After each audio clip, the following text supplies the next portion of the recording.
You have been watching perhaps one of the most disgraceful performances by an American president at a summit in front of a Russian leader, certainly that I've ever seen. Putin has recruited psychologically the president of the United States. I have never seen an American president simply surrender to the leader of Russia. You should call this the Surrender Summit.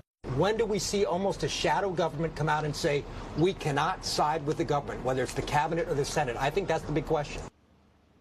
Who let all the dumb people on TV? It's like the question we ask every night. More so today than maybe before, certainly in a long time. The reaction in the press to the summit today was so over the top that it was awe-inspiring, but the reaction of politicians was even more so. Chuck Schumer, who holds elected office in the United States Senate, suggested that Vladimir Putin is literally blackmailing the President of the United States. He did not provide evidence for that charge. Nancy Pelosi in the House went even further. She said that today was ironclad proof that Russia has something on President Trump. Wasn't a lot of reasoned discourse going on today, to put it mildly. Tammy Bruce is a reasoned person. She's a radio show host in New York, a friend of this show, and she joins us tonight. Tammy, what do you make of this? You know, it's fascinating. Look, in President Trump's press conference, there's something we all didn't like necessarily. But the reaction, the overreaction, is extraordinary. Keep in mind, these are the people who said that the tax cuts were going to cause Armageddon, that the end of net neutrality was going to literally kill people, that President Trump meeting with North Korea was going to cause World War III. And now we've got this, a press conference after a 4-hour meeting is supposedly treason, or at least, as you've noted, from a Congress member, should require a military coup. The American people at this point know something, and that is, with all the work he's done so far, with whatever disagreements you may have with President Trump, he loves this country, and he is working for this country. And that is clear. So when you see this kind of hysterical reaction multiplied, it worries the American people. And if their reaction is supposedly about national security and how the nation is viewed, how is this country viewed when you do have elected officials suggesting a coup, either via shadow government or through the military, or denigrating the president so publicly? If that was the concern, my point is that this, of course, is politics. It's not about national security. But they seem to mean it. I mean, they seem desperate to force me to believe. It's basically a Russia agnostic. I have no interest in going to Russia. I'm not interested in Russia. But they're trying to force me to believe that Russia is the worst country in the world, the greatest threat to my liberty, the greatest threat to the United States of America. Well, that's just stupid. Like, anyone who pays any attention knows that's not true.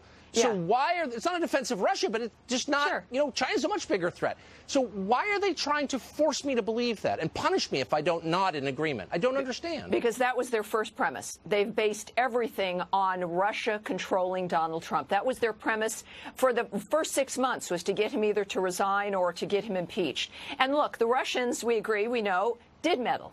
And we know that there's like that theme of basic reality that Obama did nothing about, issued stand-down orders to Susan Rice. We know that through congressional testimony.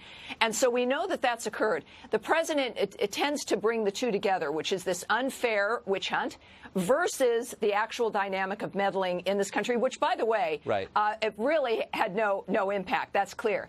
But in the meantime, the Democrat Party, the never-Trumpers, the establishment, invested in this fantasy of the president, Donald Trump, being controlled by the Russians, which, of course, is absurd. And his performance over the last over 500 days has proven his commitment to this nation. So this is their only investment.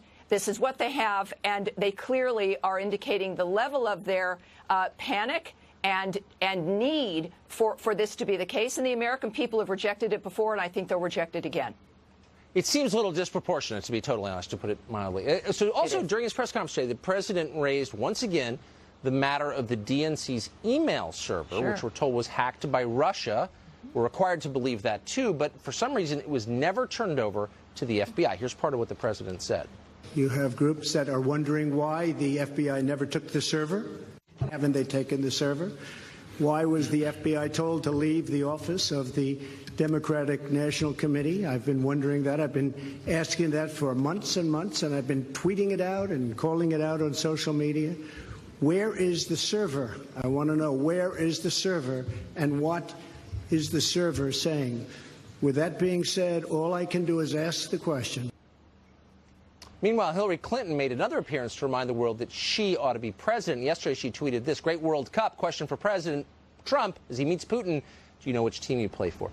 So I'm interested, Tammy, in this question of the server. I wouldn't be shocked if Russia tampered with it. They've been causing mischief in this country for 100 years, so that would not surprise me. But why is it considered unpatriotic to ask basic questions like, well, where's the server?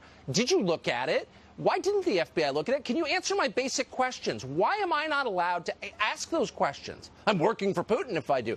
I don't have a right as an American citizen to get straight answers to simple questions? Yeah, look, technically, actually, we believe the server may have been decommissioned and actually taken apart. This is news from April of this year, and a filing from the DNC that they were required to decommission or remove software and take apart about 140 servers, 180 computers, and 11 separate servers. So it may actually not even exist at this point. But for the president, and I think that this is key, the Americans know that he loves the country. They know that it's hogwash what they're hearing from the media today.